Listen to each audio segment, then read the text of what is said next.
Hello again, I'm Steve Kime with the City of Enid. Thank you for joining us at the round table today. Two of my favorite people here in Enid, Oklahoma have come by the Enid Television Network studios, Louise and George Milacek. And George has been a farmer, been a rancher in the Waukomis area for quite some time, educator for, I believe, 34 years, teaching at Waukomis and also Enid High School and at Northern Oklahoma College. Louise, on the other hand, taught in the Enid schools for 32 years at Eisenhower and McKinley Elementary, and they've both been frequent guests on our Good Morning Enid shows and other shows here on the Enid Television Network. So it's good to have two of my favorite folks to come back to the nice air-conditioned studio today. And I'll always, when I see George, I always remember the advice that he gave me that was so appropriate. For you to move. For me to move, exactly. I was asking one morning, we were doing a taping, and I was trying to get this grass to grow in my front yard, and had a lot of clay soil and stuff like that, but I was working so hard to get this grass to take hold. I said, George, what's the best thing I can do to help this grass or to get some grass in my front yard? And he just paused for a moment. He goes, just move. Just move. And I told my wife, okay, we got to move if we want to get grass in the front yard. But when I think of George, I think of that advice to move. So. But you persevered. But I persevered and still have that front yard, and it's getting better. It's getting better. Still clay soil. Yes, it will be. But it's getting better. Well, the reason we've got George and Louise in the studio today is we want to talk about their involvement in the Dillingham Memorial Gardens. Started out to be kind of a one-year deal for both of you, but I understand after 16 years, you have decided, both of you decided, I guess each one got a vote, and you decided it's time to step down from this role of taking care of Dillingham Gardens. What got you to this point to say, okay, we're going to let somebody else do this? Well, I got a half a vote. Louise got a vote and a half. And, well, I tell you what, we've done it for 16 years, and you know, it's time. Next month, I'm going to turn 78. Oh, my. Yeah, and I don't want to quit totally, and I won't as long as I live because we have too many other projects. And we just decided that maybe it's time to let some new blood in there. And so that's why we decided to retire. Very good. Well, George, you're looking good. So happy pre-birthday 78 when it shows up. You're really looking good. Well, I'm glad both of you came to that decision. Before we talk a little bit more about your involvement in the garden for so many years, kind of give us some history behind. I think it had some other names before it became the Dillingham Memorial Gardens. Can you kind of give us go back in the pages of history and describe the garden to us? Because I know it's gone through transformation. Why don't you take that? No, you do that. The garden, well, the park has a fantastic history. I mean, it goes way back to the Indians and the pioneers. And my history is when I was a little girl, I always came to the park. And my family, we had reunions there. And I remember the paddle boats, the swimming pool, and the zoo, and I remember in the Dillingham Gardens at that time, it was just mostly, back when I graduated from high school in '61, it was cannas that were blooming there, and roses, and George. It was known as the Sunken Garden. It was, the Sunken Gardens. And George and I, we had a picture taken when I was in high school, graduating from Enid High. And I don't know, I have always loved that garden. It does have a rich, rich history. Do you want to talk a little bit about more of the history? I'll tell you something about after 1973. Okay, we have this history that Clyde Rowley took care of the garden. He kind of lived there on the land and everything, and he would go in there. He would plant plants. Then when they bloomed, he would take them out and he'd redo the whole garden. And this continued until 1973 when we had the big flood, and it just totally ruined everything in the park. Because if you know, the hospital got water, and if the hospital has 8 feet of water, what happened there? Sure. And it kind of went into just, it was just forgotten because no one knew what to do with it. And then it was, what anniversary was that? It was Centennial. Centennial anniversary. That there was a group, and they decided they were going to renovate this garden and the Okay. park. And they raised a lot of money, and that's what they did. And that's when they came into Dillingham Garden and restructured that. And Put in a sprinkler system at that time. a little later, they put in a French drain. So it's definitely been an Enid treasure, and Yes. it's gone through some real changes and challenges through the years. Yes. Because the flood could probably just come in and just take Oh, it everything did. away. It just destroyed everything. And it's still, when we get, like, we had this 4 inches here a couple of weeks ago, and yesterday we went and we had the mulch to redistribute. You can see where the mulch moved? Absolutely. Yes, it did, to Because the if you drain, think and then you about gotta that, clean the drain out. that is a Yeah. real sunken area. Yeah. Yeah. Interesting. Well, let's go back 16 years, if you will. And so you were involved and got involved with taking care of Dillingham Gardens. And the story is, oh, yeah, we'll do this for the first year or 1 year. Yeah, to kind of, Is that how it began? yes, it did. Prior to that, they kind of got to where they were relying on volunteer workers.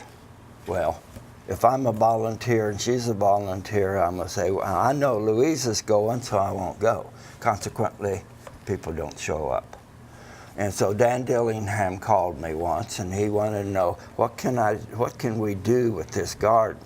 And I looked at it, and I told him what it needed to be done and so on. And I said, the first thing you have to do, because it was so overgrown with weeds, I said, you got to get rid of the weeds. And it had bindweed, it had nut sedge, things that are you don't want because they keep coming back.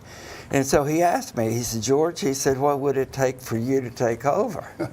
And I said, Dan, I'm not looking for a job, but you know, he's kind of a nice guy. And he kind of talked me into doing this. And I told him, I said, okay, I'll get you straightened out for a year. Well, when I saw the project, then Louise got involved with me. And then it kind of became a labor of love, because we saw what was happening and how we were making step by step forward, and it just kept getting better and better every year. And as master gardeners, I can see where it'd be easy for you all to get hooked. Yes. Because you see the fruits of your labor, you see the work that you're putting into it, and you see the evidence. It's not like you were looking for anything to do, because you have your own farm, your own ranch, if you will, and your own garden, so you have other responsibilities as well. So this is adding to that. We took the Master Gardening class in 2000, and we worked at Adventure Quest under Rick Kurz. And he was our mentor, because I didn't know a lot about gardening and plants. It was just a matter of learning. It was just, and that was fun. That was kind of our passion. George has always gardened vegetables, and so then we worked at Adventure Quest under Rick for a couple of years, and then we did that for several years, and then we did both. We did both Adventure Quest and Dillingham Gardens for a couple of years and decided that was just too much. So, And so we decided to give up the Adventure Quest which garden. we hated to do, because we loved Adventure Quest. Yeah. That was fun. And it just, So yeah. we like to work. We're workers, and we like things to be pretty, and yeah. and then there's a time when you have to say, no, I can't do both of them, because that's all you're doing then. Sure. Sure. And, And if you're trying to have life as grandparents or anything else, Yes. that really cuts into that. Well, both of you have been really gracious to help us out through the last couple of years here at the Enid Television Network, because whenever we need to talk about spring planning or fall planning or just really preparation, I know the two people to call, George and Louise. So as a master gardener, can you kind of explain to the novice person like me, is how do you receive this designation? How much training, work, classes, does it take years to get this certification? How do you become this master gardener title or receive that?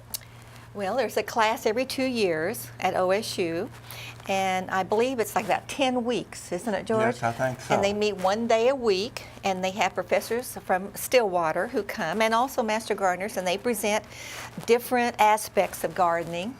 Yeah, you get a whole loose leaf notebook of information, and it's like that thick, people. And Big book. yes, and it's, they meet from 9 in the morning till 3 in the afternoon, I think. Yeah. And It's very enjoyable. The idea is that you're not going to learn everything. There's no way. but they give you the resources to go But to. you, if someone asks a question, you know where to go look and find the answer. And we're having another class this fall, and it's at the Extension Center. Okay. Yeah, So there's- but we have OSU people that come in and teach, Okay. plus local people. So fall of 2017, if you're interested in becoming a master gardener, putting in the time, energy, and effort into that, here you have an opportunity this fall to do so. George, you mentioned a few moments ago about the flood that took place 72 or 73? 73. 73.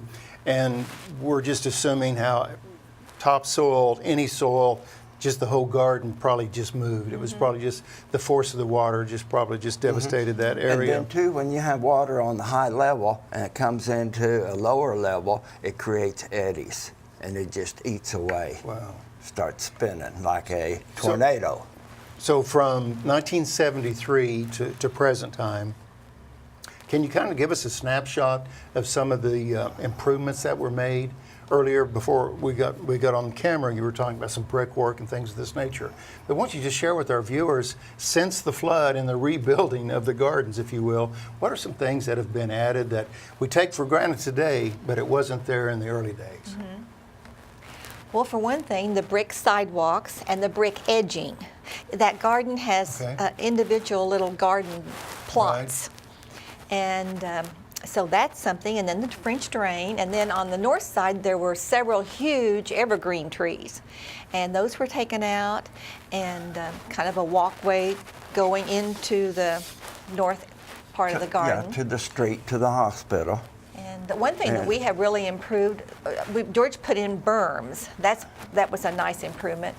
And also, And then we put in rocks. yes, Yeah, boulders. big We put in boulders. Oh, and that also did- the juniper tailors.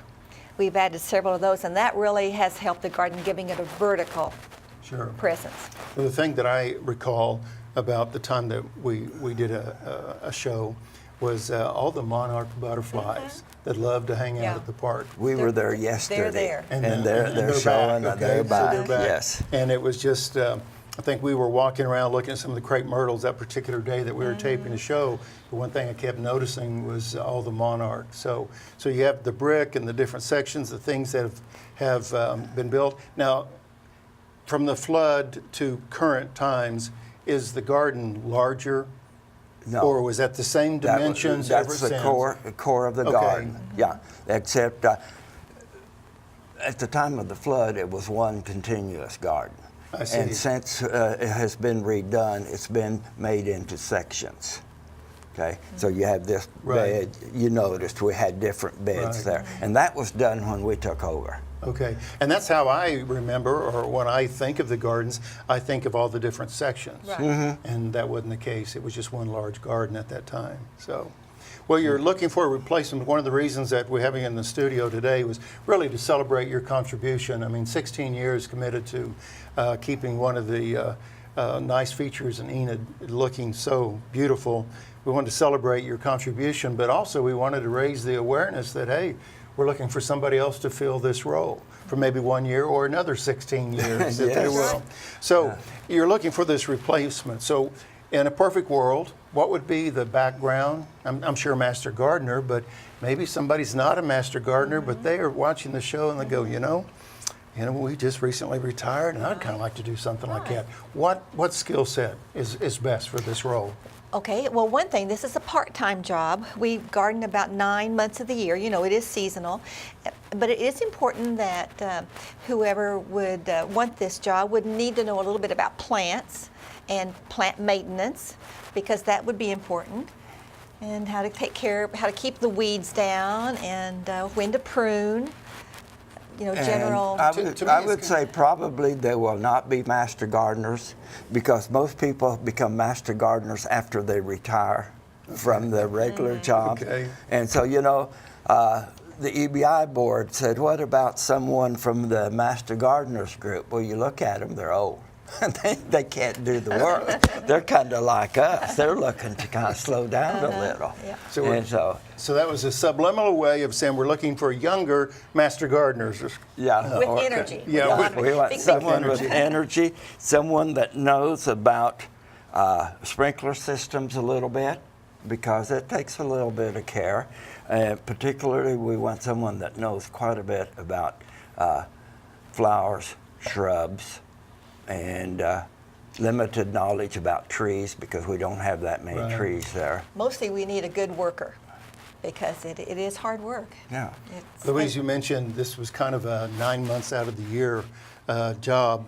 Now, when I've seen you all work, or when we visited at the gardens, it seemed like you had to have this proactive approach to everything. You're always thinking a month or two down the road. You were maybe July, but you're thinking September, October, or it's October, you're thinking winter months. You're always thinking ahead because you're preparing the garden for its next step. Yes. So that's very critical, I guess, in the skill set for this person, not to live in the present, but to realize what you're doing today is going to impact months down the road. That was our goal also, because in February we have our first blooms. Daffodils probably, okay? And then we want something blooming until we have a freeze in You November. do want a lot of color. And so that's why you're looking forward. Okay, what's going to be this time of year and this time of year? You know, it's very rewarding because there's always someone down there at the park, and now we have people taking pictures of the butterflies. We have people that come because they enjoy the hummingbirds, and they'll just sit on one of the benches and watch and take pictures. And it's We've had weddings down there. yeah, weddings. Well, it's a very tranquil place. You know, you can get away from the busyness of Garriott, or just the busyness of the world, and sit at one of the benches and just watch the butterflies or the hummingbirds. And actually, So, people from the hospital too come over, patients and caregivers. you mentioned the role could be kind of a 9 months out of the 12-month year. On a given day, how much time on average did you spend? I mean, in March, would you spend more time versus October? No, October is a busy time because that's a cleanup. We'll have Okay. our fall cleanup, and we're going to trim, prune the Rose of Sharon, the crepe myrtles, Everything that needs. everything. And it's Roses. really, it's overgrown because you know your grass, how often you have to cut And your with grass. with all this rain we had this year, this summer, that you can't believe. And what we like to do is, when you're driving around the garden, we like for people to be able to see into the garden. And so, like some of the crepe myrtles and the orange of Sharon, they've gotten to be, maybe 12 feet tall. And They've had a nice drink of water this so summer. we're They've been we're happy. going to give them a good haircut. You know, we do have a great board. Our EBI, Enid Beautiful And that's the Enid Incorporated. Beautiful Incorporated group. We have a okay. great group. How many members are on the board? I think there's about 14. Okay. And we have a couple city commissioners, right? Yes. Ben Ezell Yes. and Ron Jansen are Correct. on the board. Okay. That's correct. Any other members that come to mind that serve on the board? Amber Gill is on the board. She was here one time with me to do a program.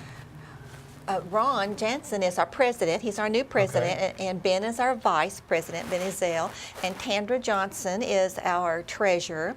Wendy Langshaw, she's our secretary. And we have about 12 other people, and they're all supportive. Dan and Kay Dillingham have always been very supportive of whatever we want to do.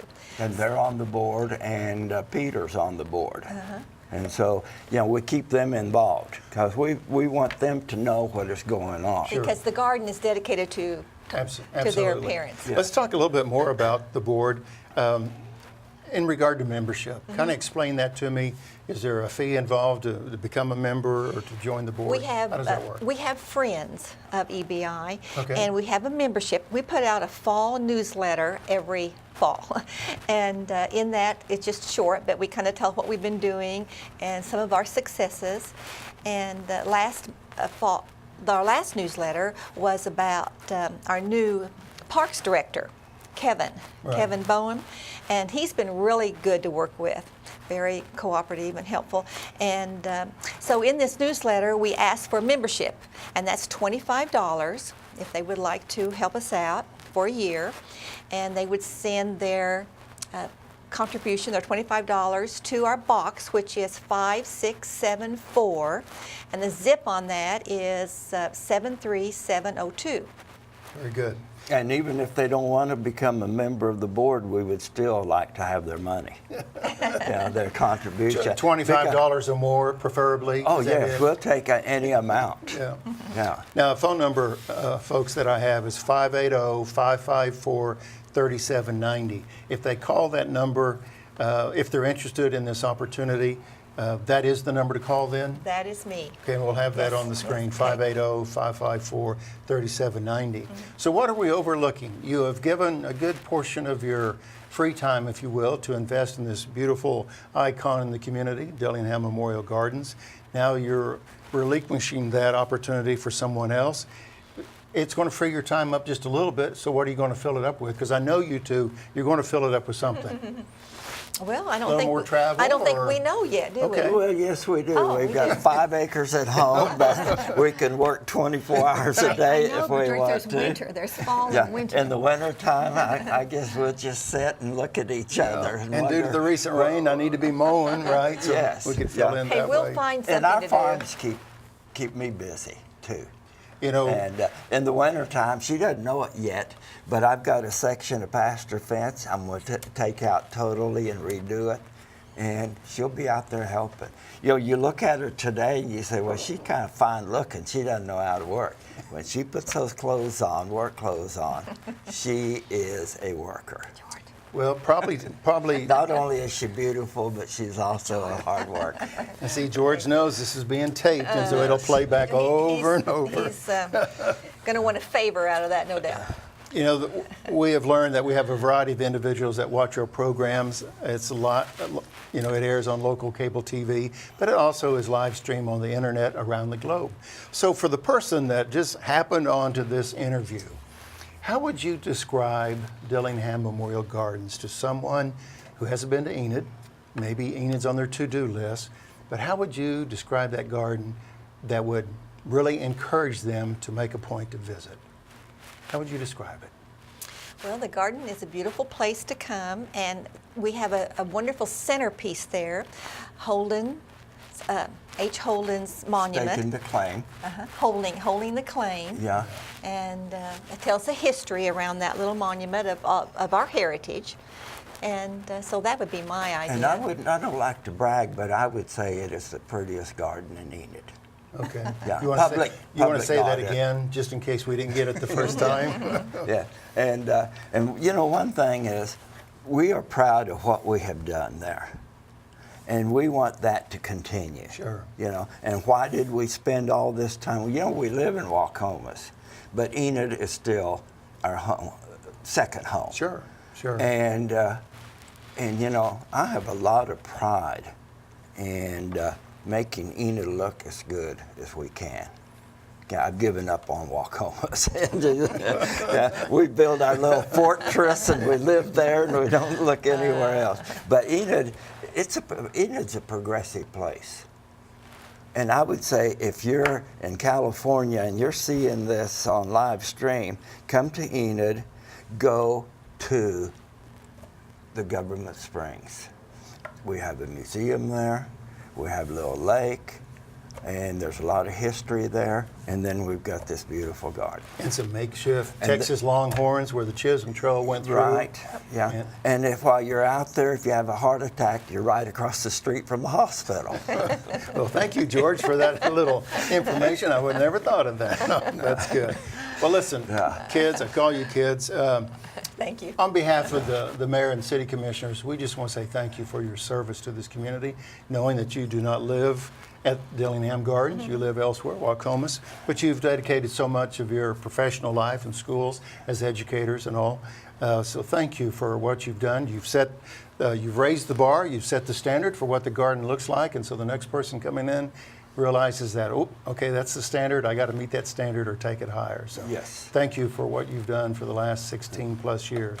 We appreciate it. And thanks for helping us out on the show here. So And thank you You're for welcome. letting us come in today and let the public know that we're looking for someone. again, And 580-554 3790 is the number to call, and the young woman will answer the phone, and chances are it'll be Louise, and so she'll be interested in talking to you. So again, if you have interest in being that person to take care of the Dillingham Memorial Gardens, call 580-554-3790. Louise, George, appreciate you. Thank you for what you've done. Thanks for being here today. And again, if I have some more landscaping or front yard grass, and I'm not going to move, I know to still give you the call to get some wisdom. Okay. So Thanks, thank Steve. And maybe even someday we can get you to walk home with us and give you a tour of our place. Yeah, we'll bring the camera and walk Yeah. around. We'll do that. I'd like to do that. We'll do that when it's cooler. Okay. Okay? Yeah. Very good. Well, thanks for being here today. And thank you for joining us here today at the round table. My very special guests, Louise and George Milacek. And did I get that right? Is it close? Perfect. Okay. Well, I've worked on it for a couple times. Anyway, The Milacek stuff. two of my They favorite got it. people right here in Enid, Oklahoma, sharing their bits of wisdom about taking care of Dillingham Memorial Gardens. So thank you for joining us today at the round table, and I look forward to our next visit. Until then, this is Steve Kime with the City of Enid. Make it a great day.